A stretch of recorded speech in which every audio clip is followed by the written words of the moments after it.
Howdy, this is Wild Willie Witness.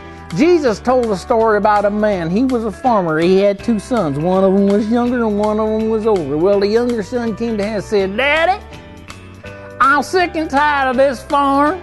I want my share of the inheritance right now. Now, the farmer was sad, but he was a good daddy. And he said, well, son, you got it coming to you and it's rightly yours, so okay. So he gave his younger son his share of the inheritance. What do you think that younger son did? He took that money down to Dodge City and he blew the whole thing on crazy living and wild living and gambling and drinking and all that sort of thing. Pretty soon he had nothing. He didn't have nothing. He was so hungry, he got himself a job slopping hogs with a local station person there.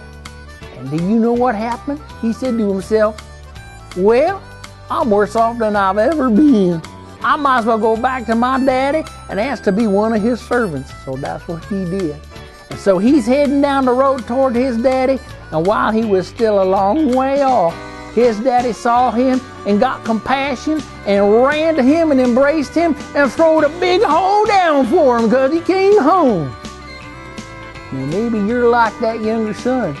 Maybe you decided you wanted to walk away from God, your Heavenly Father. Maybe you're thinking, well, I can't ever go back because he'd be mad at me. And guess what? He won't be mad at you. He'll be so happy to see you, you'll be celebrating in heaven. So if you're thinking you want to come back home, you go on and go home. Your Father's waiting for you. This is Wild Willie Witness saying, remember what Jesus said and have a good day.